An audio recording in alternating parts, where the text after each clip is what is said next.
que isso é uma parábola mesmo ou não. Então, no final desse vídeo eu vou abordar esse assunto e mostrar se é ou se não é uma parábola, e vou mostrar também o porquê, mas é um detalhe muito interessante essa questão do nome. Então, voltando aqui para a gente entrar numa passada de olho rápido aqui nas duas parábolas.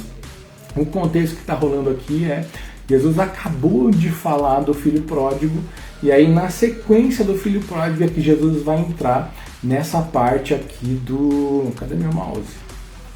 Nessa parte aqui do... agora voltou meu mouse.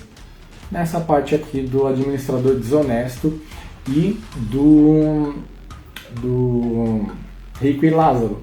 Por que é que Jesus fala então do administrador desonesto primeiro e depois ele fala do rico e Lázaro? Primeiro porque é uma parábola, né? Primeira resposta é uma parábola. Então Jesus está construindo uma coisa, um alicerce, e depois ele coloca outra coisa em cima desse alicerce. Então tem dois motivos além disso que eu acho que são importantes a gente entender para sacar aqui qual é a estratégia de comunicação que Jesus está usando para falar o que ele precisa falar. O que tem de comum entre o filho pródigo, o outro filho e o administrador? O filho pródigo,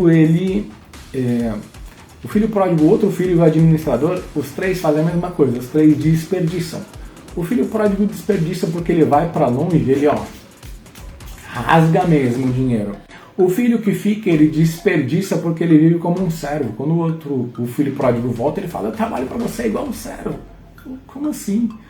Você está vivendo como um servo sendo meu filho? Você podia ter aproveitado tudo aqui. Então é um desperdício também. É um desperdício... Perdão. É um desperdício contrário, né? Negativo. Mas é uma forma de desperdício. É como se você fosse milionário e comesse só pão com manteiga e café e andasse a pé todos os dias sendo um milionário. É um desperdício. Uma forma de desperdício. É uma forma de não ter consciência do valor e do contexto onde está inserido. Então, o administrador, ele já é avacalhadamente o mais desperdiçador, porque ele desperdiça, é acusado e depois ainda desperdiça mais um pouco. E aí, o último motivo que eu quero destacar, que também mostra essa mesma didática acontecendo, mas em uma outra passagem, é 2 Samuel 12, do 1 ao 7, que vai contar de um profeta que vai até um homem e conta a seguinte história. Fala: olha, tinha um cara muito rico, que ele tinha muitas ovelhas e muitos bois, muito rico, assim, tinha coisa pra caramba, o cara era riquíssimo. E tinha um outro que era pobre, que não tinha nada, ele só tinha uma ovelhinha. E essa ovelhinha ele amava, comia no prato dele, bebia no copo dele, era tratado como uma filha e até dormia na cama junto com ele, nos braços dele. E aí um belo dia esse rico recebe a visita de um estrangeiro e fala: ao invés de eu matar uma ovelha minha, eu vou pegar a ovelha desse pobre coitado aqui. Foi lá e roubou a ovelha do cara e matou a ovelha. E aí o cara que está ouvindo essa história fala: putz, que vacilão, esse cara não teve misericórdia e ele vai ter que pagar 4 vezes mais. E dá um chilique e fala que esse cara que fez isso é um doido. E aí o profeta que estava falando isso para a pessoa, que é o profeta Natan, ele estava falando isso para Davi. E ele fala para Davi: quem fez isso foi você, esse homem é você. Por quê?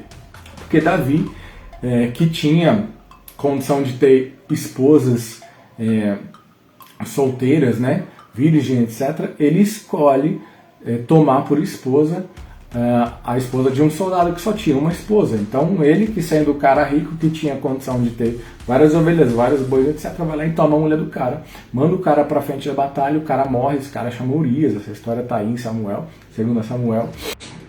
Então o cara morre, e aí o que o profeta fez? Ele contou uma historinha tirando Davi de cena. Aí Davi olha para essa história e fala: bom, julgando essa história pelo que você está me contando, então aconteceu isso, então eu vou julgar dessa forma porque isso é correto. Então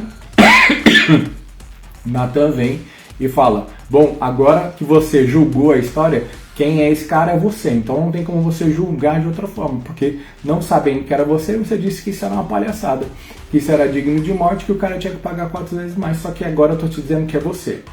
E aí Davi toma um susto. Então é a mesma estratégia, Jesus está contando uma historinha, todo mundo vai olhar para a história e falar: então é assim, e aí depois Jesus vai falar: bom, agora são vocês que estão nessa historinha. Então essa é a segunda estratégia. Primeiro Jesus está apontando o desperdício aqui, depois Jesus está usando a mesma estratégia que o profeta Natan usou em 2 Samuel para falar com o rei Davi, que tinha matado Urias para ficar com a sua esposa.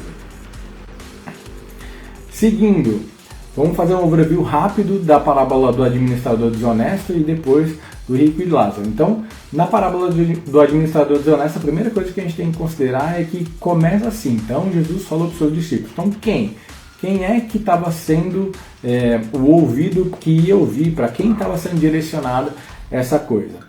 A parábola do administrador desonesto estava sendo dita para os discípulos, né? Então, a parábola que Jesus conta é uma parábola que existia um administrador de um homem muito rico que foi acusado de desperdiçar. Então, a gente tem um acusado, logo a gente tem uma acusação e a gente tem um acusador. A acusação é de desperdício. Depois dessa acusação de desperdício ser julgada, o julgamento, a sentença é de demissão. E esse cara não se defende, né? O administrador chega para ele e fala, ó, você foi acusado disso, você não tem mais como ficar aqui nessa posição, ou seja, você está demitido e você tem que prestar contas do que você fez. Mas ele tem só um tempinho, um aviso prévio para prestar contas do que ele fez e esse cara não se defende, ele não levanta a voz para dizer A ou B, né? Como quem diz, olha, é indefensável, é escandaloso o que eu fiz, é tão explícito, tão exageradamente fácil de ser visto que eu não tenho como me defender dessa acusação. E aí ele passa a avaliar as opções dele. Então ele olha para si e fala, bom, cavar, ele olha e fala, eu tenho duas opções, cavar ou mendigar. Cavar eu não tenho força e mendigar eu não tenho coragem, eu tenho vergonha. Então isso aponta várias coisas, é um detalhe pequeno, mas que mostra pra gente que já não era um jovem, então já era uma pessoa que de repente construiu uma carreira e já estava numa posição bacana e tinha, sei lá, 40, 50, 60 anos, já era uma pessoa que não tinha mais vigor físico, né? Isso mostra também que ele desceu de um nível muito alto, onde ele era administrador de um cara muito rico, e caiu para o nível de praticamente morar na rua e não ter o que comer. É basicamente isso, né? O que ele fez foi socialmente tão reprovável que ele não ia conseguir ser administrador de mais ninguém, de mais nenhum senhor, de mais nenhum negócio e assim por diante. Então isso mostra pra gente a gravidade daquilo que aconteceu para esse cara que nem se defende. E aí ele decide agir, e quando ele age, ele inventa um jeito de encontrar lugar para si, encontrar apoio de pessoas. Ele chama dois caras que estão devendo para o seu senhor e fala, olha, um estava devendo trigo, outro estava devendo azeite, olha, quanto é a sua dívida? 100 mil reais, então escreve 80 mil aqui no papel.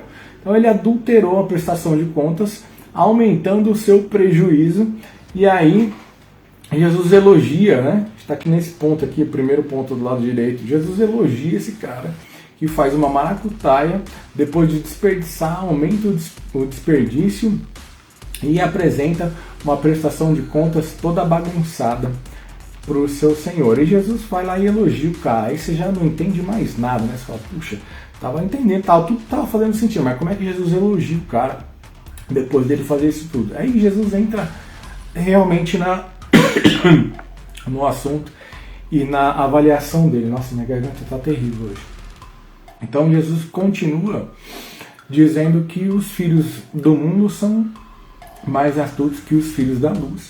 E quem é fiel no pouco vai ser fiel no muito. Ou seja, quem não é fiel no pouco não é fiel no muito, e assim por diante.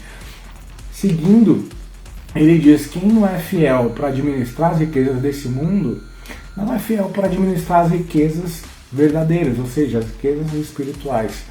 E aí ele emenda com a mais pesada de todas, que é: vocês não podem servir a Deus e ao dinheiro. Jesus só tem um motivo para falar isso, porque eles estavam servindo o dinheiro e eles não iam conseguir servir a Deus e ao dinheiro. E na sequência os fariseus começam a zombar. Peraí que eu preciso de uma água. Na sequência, melhor, né? Na sequência os fariseus começam a zombar. E aí Jesus entra na parábola de rico e Lázaro. Então quem é que se sentiu ofendido com a acusação de estar servindo ao dinheiro? Os fariseus. Então a cara doeu em quem gritou, né? Que os discípulos, os publicanos, os pecadores, ninguém reclamou aqui.